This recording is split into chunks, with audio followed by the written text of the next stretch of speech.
Laying on the sofa in our living room, I watched my parents prepare to leave. I knew they were only going shopping, but I still hated them leaving me home alone. Nothing about our house made me feel comfortable. From the unusually loud clinks and groans to the eerie dark passageways, the house screamed haunted. "Okay, honey," my mom said as she strolled past me towards the front door, stirring me from my thoughts. "We're headed out. Be back soon." "Okay, Mom," I said, getting up to hug her goodbye.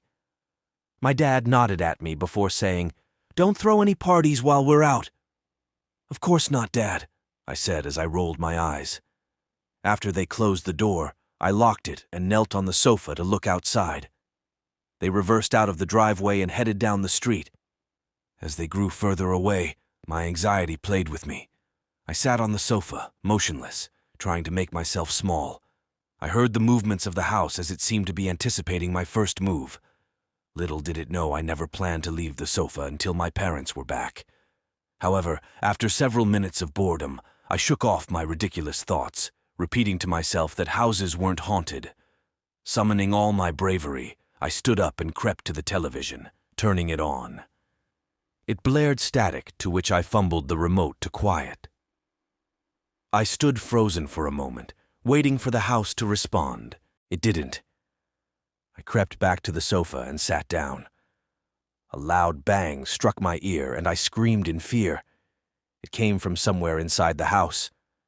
I remained still, anticipating the noise to happen again. My eyes flicked to the kitchen, picturing the stove's knives. I stood up again, listening for a while to confirm the house didn't respond to my movements. Sneaking towards the kitchen, I screamed at the sound of the front door being pounded.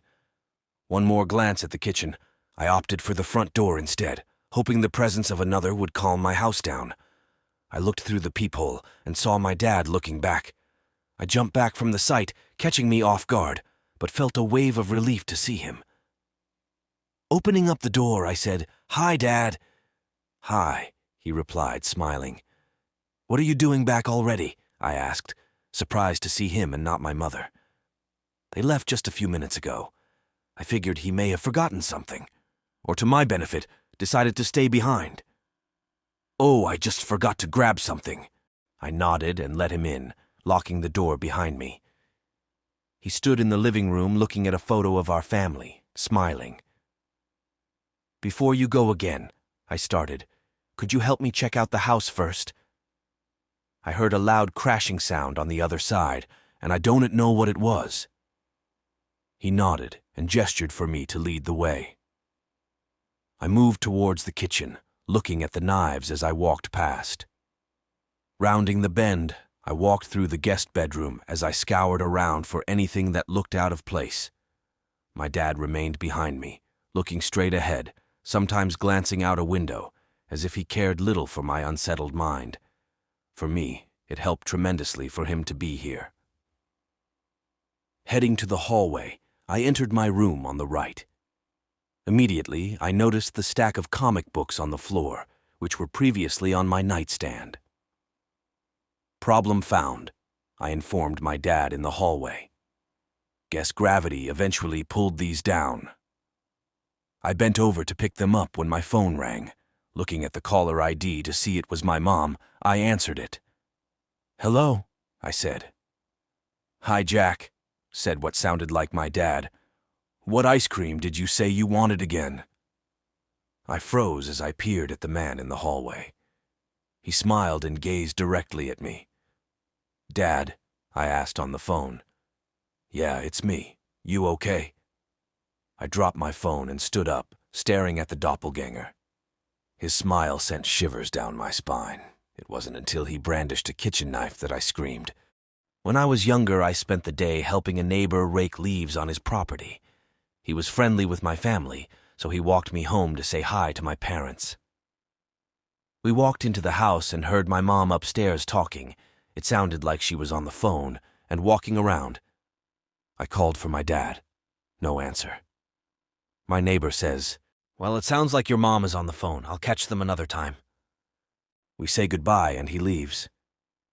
I go upstairs to see my mom, but I can't seem to find her or hear her anymore. I searched the house and it's empty. I'm thinking, did she leave the house while I was saying goodbye to the neighbor somehow? I call my dad's cell. My mom didn't have one, and he picks right up.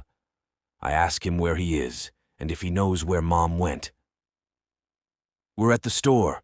We've been running errands for a couple of hours. Instant goosebumps. My neighbor and I both heard footsteps upstairs and a woman's voice. No idea who or what it was, but we both heard it. I waited outside until my parents got home. The police said there was no one. From that day, it is still in my mind. My brother and I were home from school because we were sick. We had a craft room in the mostly unfinished basement, and we were down there playing with miniatures. Around noon, we heard, very clearly, the front door unlock, open, close, and someone walks in shoes across the foyer tile to the kitchen and turns on the sink. They then turned off the sink and went up the stairs to the second floor. I figured it was my stepdad and called my mom to let her know he came home for lunch. She had just got off the phone with my stepdad, and he was in his office at work. She called him back and he came ripping home while we hid in the basement. Although we never heard the person come back down the stairs, we didn't find anyone in the house.